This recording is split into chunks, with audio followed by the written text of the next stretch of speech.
3월 3일 말씀 묵상하겠습니다. 함께 기도하겠습니다. 하나님을 인정하는 지혜를 주시옵소서. 하나님이 우리를 살펴보고 계시고 하나님을 찾는 자들을 지금 찾고 계심을 우리가 날마다 인식하며 살아가는 코람데오의 삶을 살게 하여 주시옵소서. 예수님 이름으로 기도했습니다. 아멘. 오늘의 말씀은 시편 53편 1절부터 6절까지의 말씀입니다. 말씀을 함께 살펴보시기 전에 개인적으로 말씀을 꼭 읽으시고 묵상하는 시간 가지시기 바랍니다. 오늘의 말씀은 다윗의 마스길 인도자를 따라 마할랏에 맞춘 노래라는 부제가 붙여 있습니다. 마스길이라는 것은 지혜의 시 또는 교훈을 주는 시라는 의미죠. 53편 1절입니다.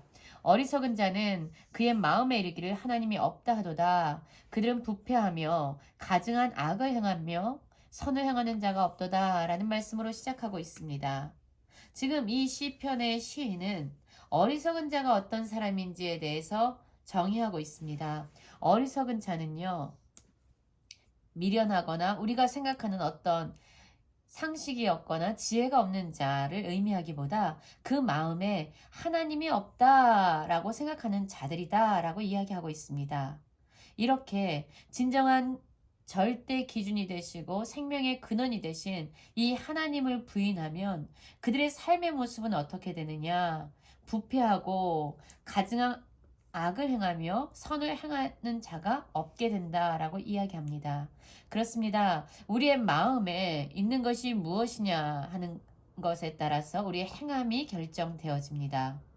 지금 우리의 마음은 하나님을 인정하는 삶을 살고 있습니까? 아니면 어리석은 자와 같이 하나님이 없다라고 생각하면서 우리가 스스로 기준이 되어 악을 행하는 삶을 살고 있지 않습니까?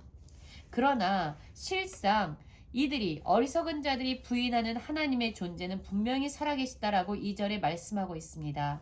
하나님은 살아계시고 또한 하늘에서 인생을 굽어 살피고 계시다라고 이야기하면서 하나님이 찾는 사람이 있다라고 이야기합니다. 어떤 자들입니까?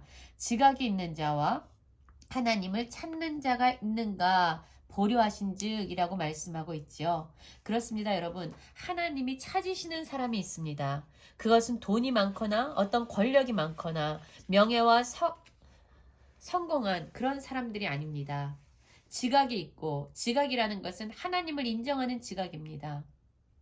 지각이 있고 또한 하나님을 찾는 믿음의 사람이 있는지 하나님은 찾고 살펴보고 계시다라고 이야기합니다. 지금 하나님께서 굽어 살피시는 그런 사람 중에 우리가 있는지 돌아보기 원합니다.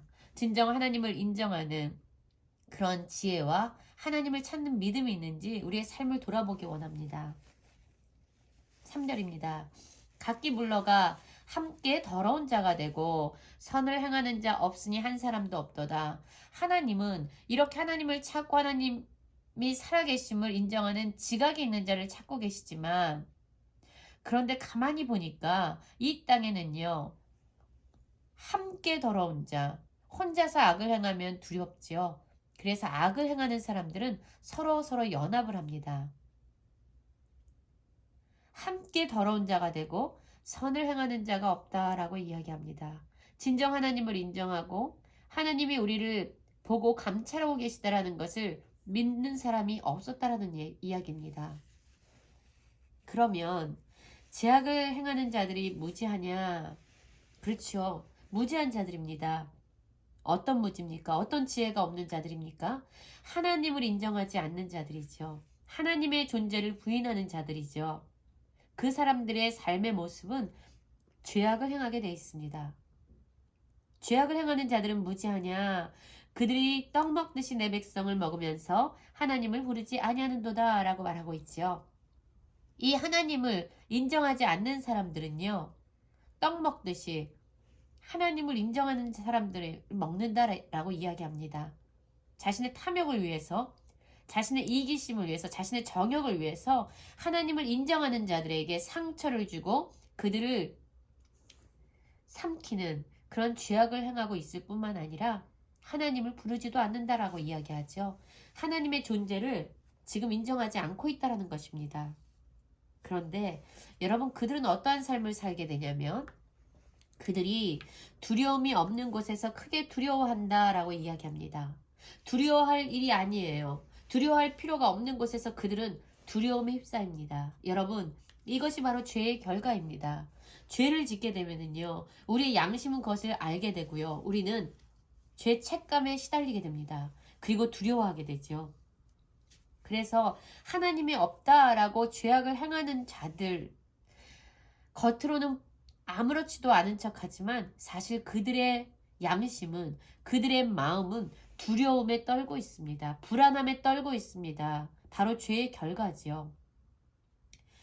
그런데 하나님께서는요, 이들이 부인하는 하나님께서는 분명히 살아서 나타나셔서 그들을 대항하고 그들의 뼈를 흩으신다라고 이야기합니다.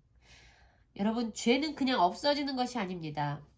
죄에 대해서 하나님은 반드시 심판하십니다. 또한 하나님을 부인하고 악을 행하는 자들을 하나님은 반드시 흩어내십니다. 그들을 버리십니다. 그것이 그들이 행한 죄의 결과입니다. 그들이 수치를 당하게 됩니다. 왜냐하면 하나님을 부인하고 하나님을 인정하지 않는 그들의 죄악된 행위 때문이죠.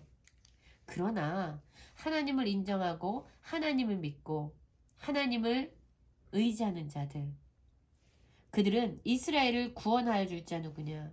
실상 하나님을 부인하는 이러한 사람들에게 많은 고난과 많은 상함을 받는 이 이스라엘 백성들, 이 세상에서도 하나님을 인정하는 사람들, 이 사람들을 구원할 자가 있을까요? 있지요. 시온에서 하나님이 거하시는 곳에서 이스라엘을 구원하여 줄 자, 그분이 누구입니까? 바로 하나님이십니다. 하나님은 자기 백성의 포로된 것을 돌이키실 때에 야곱이 즐거워하며 이스라엘이 기뻐한다라고 얘기합니다. 이 세상에서 지금 이들은 하나님을 인정하지 않는 사람들에 의해서 고통을 받고 있습니다. 힘겨운 삶을 살아가고 있습니다. 그러나 눈에 보이지 않지만 살아계신 하나님께서는요, 하늘에서 모든 인생을 굽어 살피시고 이들을 보고 계십니다. 악을 행하는 자에게는 하나님께서 반드시 심판을 내리시고 끝까지 하나님을 의지하는, 하나님을 인정하는 자들을 하나님은 구원해 내십니다. 그래서 그 결과 야곱은 즐거워하고 이스라엘은 기뻐하는 삶을 살게 된다라고 이야기하고 있습니다. 여러분, 우리는 지금 어떠한 삶을 살고 있습니까? 하나님을 부인하면서 아무렇지 않은 듯 하나님을 믿는 자들을 괴롭히고 그러면서도 여전히 심령의 두려움과 불안한 가운데서 하나님의 심판을 바라보고 있는 삶을 살고 있습니까? 아니면 모두가 하나님을 부인하는 이 세상 속에서도 하나님을 인정하고 하나님을 찾고 또한 하나님께서 반드시 그를 의지하는 자를 구원하신다는 그 믿음으로 여전히 즐거움과 기쁨의 그 구원의 날을 바라보면서 살아가고 있습니까? 하나님을 인정하며 선을 행하는 모든 성도님들 되시기를 간절히 기도합니다.